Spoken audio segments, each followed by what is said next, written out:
여러분들도 이제 참 많이 들으셨을 것 같은 금호 얘기 한번 해보도록 하겠습니다. 금호 그룹 내 형제의 난은 올해도 계속되고 있고요.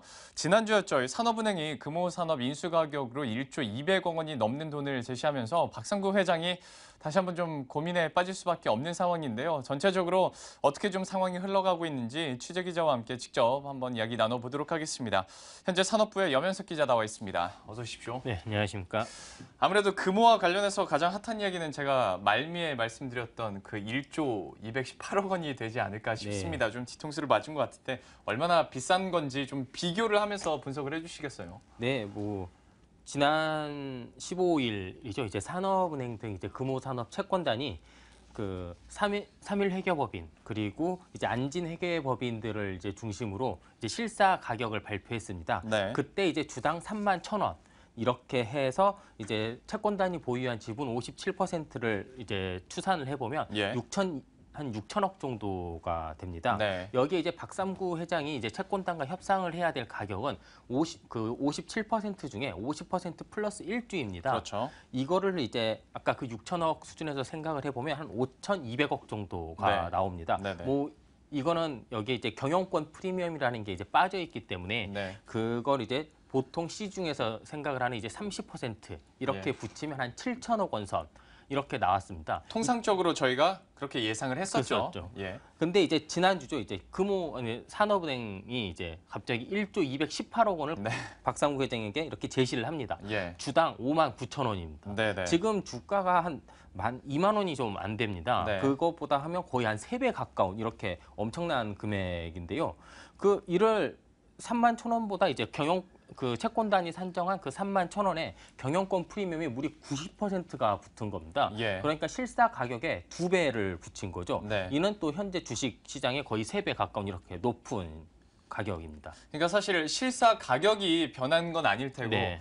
프리미엄이 그냥 다 붙은 거잖아요. 네, 맞습니다. 90%가 붙으면서 갑자기 한 7천억 원으로 생각했던 박삼구 회장이 준비해야 될 돈이 갑자기 1조 218억 원으로 네. 확 늘어나 버렸습니다. 네. 과연 프리미엄이 통상적으로 설명을 해주셨지만 30% 생각을 하는데 어쩌다가 90%까지 올라간 거예요? 먼저 그 경영권 프리미엄에 대해서 잠깐 설명을 해드리겠습니다. 예. 경영권 프리미엄이라는 건 솔직히 없는 금액입니다. 네. 그거를 예를 들어 외국과 같이 공개 매수를 한다고 하면 50%를 공개 매수를 한다.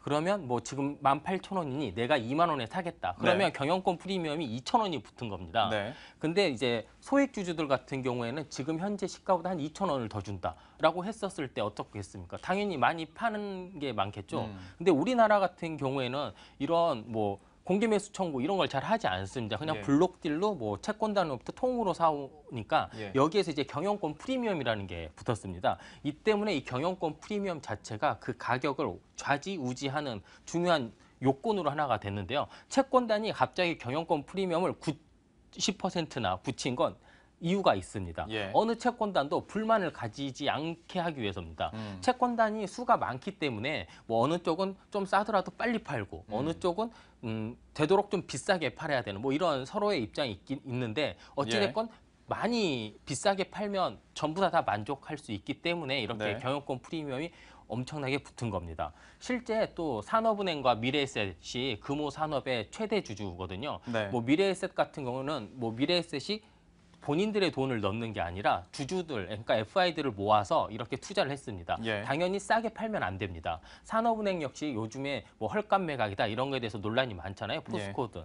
이 때문에 자칫 싸게 팔았다가 배임의 위험이 그렇죠. 있을 수 네. 있습니다. 이 때문에 가장 비싸게 가격인 투자금 정도는 이제 회수를 해야 되기 때문에 네. 애초에 주당 6만 원이 지금 투자가 됐기 때문에 5만 9천 원으로 이렇게 제시가 된 겁니다.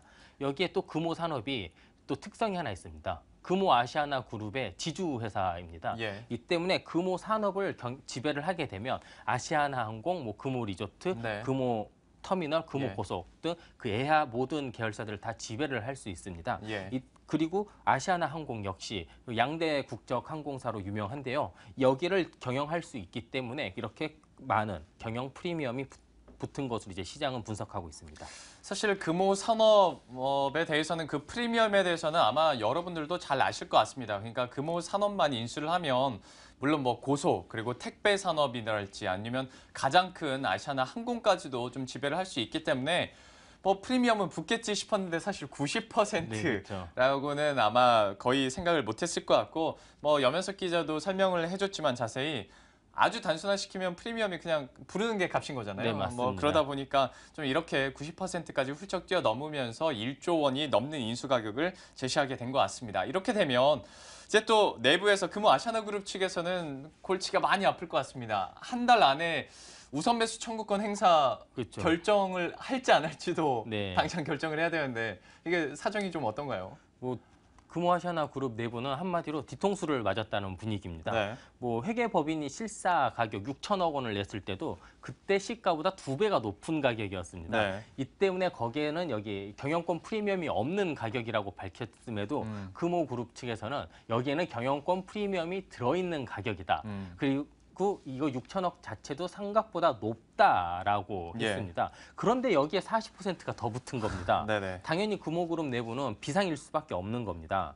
금호아시아나그룹은 공식적으로 어떤 멘트도 하지 않았습니다. 왜냐하면 자칫 채권단과 사이가 틀어져서 협상이 더 난관을 표시할 수 있기 때문인데요. 그러네요. 예. 이렇게 하지만 이제 고위 관계자들을 중심으로 이제 어느 정도 그 불만의 목소리를 나타내고는 있습니다. 예. 또 현재 가격에 거의 3배에 달하고 있는 가격에 사가라고 하니 당연히 예. 이제 불만은 나올 수밖에 없는데 더 큰 문제가 있습니다. 금호 산업이 이제 1조 원이 넘었잖아요. 그 제시된 매각가가. 예. 이거 자체가 금호 그룹에 제시한 게 아닙니다. 박삼구 금호 아시아나 그룹 회장 개인에게 그렇죠. 제시가 된 겁니다. 네. 왜냐하면 박삼구 회장한테 우선 매수 청구권이 있기 때문에 그렇게 된 건데 박삼구 회장은 금호 아시아나 그룹의 기업 가치를 훼손을 시키면 안 됩니다. 이 때문에 계열사에서 자금 동원을 할 수가 없습니다. 그러면 이제 1조 원 넘는 돈을 개인이 마련을 해야 되는 건데 시장에서는 농협이 이제 박삼구 회장을 이제 도와줄 것이다라고 이제 알려졌었는데 이게 한 5천억 원에서 6천억 원 이 네. 수준일 땐 충분히 이제 농협의 도움을 받아 박삼구 회장이 가능할 것으로 다들 전망했습니다. 그렇죠. 하지만 지금은 상황이 좀 달라진 게 1조 원이 넘었다면 아무리 시중 대형 은행의 도움이 있다고 하더라도 이것은 1조 원 넘는 돈을 마련하는 건 쉽지 않을 것으로 보입니다. 참 그룹 측에서는 채권단 심경은 또 건드리면 안 되고 네, 그렇다고 맞습니다. 제시한 인수 가격은 너무 높고 하다 보니까 참 좀 힘들 것 같고 특히 가장 힘들 사람은 박삼구 회장일 것 같은데 네. 염현숙 기자가 기억이 날지 모르겠지만 저희가 이런 금호산업 인수 제가 얘기했을 때 네. 방송 전에 제가 한번 물어봤었어요. 박상구 회장이 과연 5천억 원에서 7천억 원을 네. 진짜 빌릴 수 있을까라고 물어봤는데 이제는 금액이 아니, 1조 원이 1조입니다. 돼버렸어요. 네. 5천억에서 7천억 원도 저는 좀 긴가민가 했었는데 네. 눈덩이처럼 어느새 뭐 몇 달 사이에 불어나 버렸습니다. 네. 금호산업 이제 매각 그렇다면 이제 앞으로 어떤 절차들이나 일정이 남았는지 궁금해지네요. 네, 일단 그 채권단이 제시한 금액부터 협상에 들어갑니다. 그 채권단이 부른 1조 218억 원 여기에서 이제 박삼구 회장과 협상을 하게 됩니다. 어차피 채권단은 1조 218억 원이 맥시멈 가격입니다. 네. 이것보다 조금 덜 받는 선에서 이제 타결이 될 것으로 보이는데요. 예. 시장에서는 한 8,500억 원 선을 이제 분석하고 있습니다. 네네. 이 가격이 어떤 가격이냐면 이제 박삼구 회장이 이제 최대 마련할 수 있는 가격 네. 그리고 채권단은 정말 더 이상 손해를 보면 안 된다. 이 예. 이상으로 내려가면 이제 향후 이제 뒷감당이 안 되는 그 가격이 한 시장에서 컨센서스가 8,500억 선으로 이렇게 모아지고 있거든요. 이 8,500억 원이라는 게 박상구 회장도 그렇고 채권단도 어느 정도 좀 예상하고 알고 있는 액수겠죠? 그렇죠. 서로 이제 밀당을 했었을 예, 때 예. 딱 적정선이 8,500억 8,500억 원. 정도로 지금 전망이 되는 예. 겁니다. 그런데 이거 8,500억 자체도 박상구 회장 입장에선 작은 돈이 아닙니다. 이 때문에 금호산업 이제 그 협상을 거부할 수도 있습니다. 예. 박상구 회장이. 그렇게 되면 이제 우선 매수 청구권이 6개월간 사라지고 산업은행은 그 제3자 매각, 그러니까 다시 공개 매각을 하게 됩니다. 근데 여기에 문제가 있습니다. 그 산업은행이 다시 금호산업을 매각할 때 호반건설이 들어올 때 6천억을 썼었잖아요. 네네. 너무 낮아서 이게 다시 이 사단이 난 거거든요. 그렇죠. 이 때문에 하나의 단서가 붙습니다. 저기 보시면 제3자 인수시 5만 9천 원 이상 을 이제 못을 박은 겁니다. 네. 이 이하로는 들어오지 말아라. 예. 그리고 다 사가라는 겁니다. 57.6%. 이렇게 네. 되면 제3자는 1조 1,768억 원을 가져와야 됩니다. 예. 아무리 아시아나항공 경영권 프리미엄이 있다고 하더라도 1조 1,768억 원은 시장에서 좀 부담된다는 가격입니다. 예. 금호산업이 가지고 있는 아시아나항공 지분이 30%인데요. 네. 30%가 그렇게 안정적인 지분은 아니거든요. 경영을 할 수 있는. 이렇기 때문에 다시 이게 무너질 가능성이 있습니다. 이렇게 되면 또 박상부 회장이랑 또다시 타협을 해야 되는 거거든요. 예. 그래서 이제 산업은행은 이렇게 계속 딜이 지연이 되고 왔다 갔다 하면 부담이 되잖아요. 이제 그렇죠.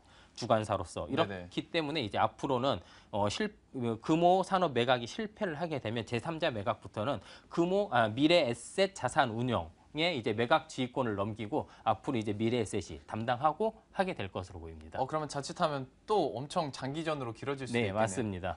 참 근데 1조가 넘는 딜이다 보니 어쩔 네. 수 없는 거죠. 지금 경기가 그렇게 좋은 것도 아니고. 예. 저 순간적으로 되게 감각이 없어졌어요. 막 우리가 5천억 원, 7천억 원 얘기를 하다 보니까 1조 막 1,700억 원. 근데 굉장히 우리가 사실 보면 큰 돈이고 상상조차 하기 힘든 돈이고 그리고 네. 박상구 회장이 개인적으로 뭐 쉽게 말해서 대출을 받아야 되는 지금 돈이 뭐 7천억, 8천억 원이 된다고 하니까 쉬운 문제는 아닌 것 같습니다. 네. 미래 에셋 자산 운용이 과연 또 넘겨받게 될지도 한번 지켜봐야 될 것 같고 네. 전반적으로 이렇게 흘러가는 얘기를 하는 가운데 뭐 좀 불명예일 수도 있겠습니다만은 금옥으로 형제의 난이라는 말은 뭐 계속 이어지고 네. 있는 것 같습니다. 소송에 대한 결과도 나오고 있는데 이 부분에 대해서도 좀 업데이트를 해주시겠어요? 네, 지난 23일입니다. 그 금호산업과 박삼구 회장이 금호석유화학에게 소송을 하나 낸 게 있습니다. 네. 금호석유화학은 더 이상 금호아시아나그룹의 기업 집단이 아니다. 그러니 계열 분리를 해달라는 소송을 냈는데요. 예. 법원이 박삼구 회장과 금호산업의 손을 들어줬습니다. 이 판결이 이제 상고까지 올라가서 확정이 되면 금호석유화학, 그러니까 동생인 박창구 회장의 금호석유화학은 박삼구 회장의 금호아시아나그룹 회장에서 이제 분리가 그렇죠. 됩니다. 예. 또 중요한 또 판결이 나왔습니다. 17일입니다. 금호가의 상표권 소송이 결과가 나왔었는데요. 네. 여기에서는 금호라는 이제 아버지의 호이기 때문에 다 쓸 수 있다. 금호석유화학과 금호산업이 동시에 공동 소유로 인정을 한다는 겁니다. 그러니까 이 판결들이 전부 이제 대법원에서 확정이 되면 금호그룹은 이제 기업은 다르지만 네. 이름은 똑같이 쓰는 이런 예. 이제 웃지 못할 상황이 되는 겁니다. 근데 문제가 있습니다. 이런 소송들이 금호아시아나 그룹 자체에는 굉장히 악영향을 미칠 수 있습니다. 예. 먼저 금호산업이 제가 아까 서두에 말씀드렸다시피 금호그룹의 이런 지주회사 네. 역할을 한다고 했잖아요. 지주회사의 가장 큰 수입원 중에 하나가 상표권 수입입니다. 그래요. 금호산업은 그 각 기업들로부터 금호라는 이름을 사용하는 대신에 연 매출의 0.2%를 이제 상표권료로 받습니다. 예. 금호석유화학 하나만으로도 연 매출액이 5조 원에 가깝습니다. 네. 4조 원이 훌쩍 넘어가는데 여기에 0.2%만 하더라도 수백억 원입니다. 그러네요. 이걸 당연히 못 받게 되면 그 예약 계열사 8개 중 7개가 있는데요. 예. 당연히 거의 1,000억 단위로 이렇게 수입이 확 줄어들게 됩니다. 네. 그리고 금호 아시아나 그룹 기업 집단에서 금호석유화학을 중심으로 계열사 7곳이 빠지게 되면 자산 가치가 확 줄어들게 됩니다. 현재 금호아시아나 그룹의 재계 서열은 25위입니다. 그런데 만약 금호석유화학 등 이제 계열사들이 빠져나가게 되면 자산 가치가 확 줄어들어 29위까지 떨어지게 됩니다. 네. 한마디로 이제 30대 그룹이란 그 지위 자체도 위태롭게 되는 겁니다. 예. 30대 그룹에 벗어난다는 게 어떤 상징성이나 의미가 또 있는 것 같고 네. 가끔씩 30대 그룹 재벌 기업들 CEO들 모이는데 네. 그 만찬 자리에는 이제 못 모일 수도 있게 되는 상황이 될 것 같습니다. 그렇죠. 우리나라 기업 같은 경우에는 예. 이제 10대 그룹이라고 보통 말하고 그다음에 30대 그룹, 네. 그다음에 50대 그룹 뭐 예. 이런 말이 있거든요. 10대 그룹과 30대 그룹은 차이가 엄청 많이 납니다. 일단 예. 매출 기준으로도. 그리고 30대 그룹 이하는 정말 차이가 더 많이 납니다. 그러겠죠. 예. 이렇기 때문에 그 제게 가지고 있는 그 금호의 이런 그 명예라 그래야 될까요? 예. 이런 위치 자체가 30대 그룹이 넘어가게 되면 확 줄어들 수밖에 없습니다. 이 때문에 지금 이런 계열 분리 그리고 상표권 소송 하나하나가 금호아시아나 그룹에는 굉장히 악영향으로 미칠 것으로 보입니다. 만찬 얘기가 나오긴 했습니다만은 만찬 자리를 앉는 것도 굉장히 신경전이 크다고 들었는데 네. 순위가 뒤로 밀리면 만찬 자리도 좀 뒤로 밀리면서 박상구 회장 자존심에도 좀 크게 금이 갈 수 있을 것 네, 같고 맞습니다. 전반적으로 참 시장 환경이 금호산업 인수 그리고 금호 아시아나그룹에 대해서는 정말 좀 힘들게 흘러가고 있는 것 같습니다. 과연 어떻게 결론이 날지는 이제 저도 정말 궁금해지네요. 지금까지 염윤석 기자와 함께 이야기 나눠봤습니다. 고맙습니다. 네, 감사합니다.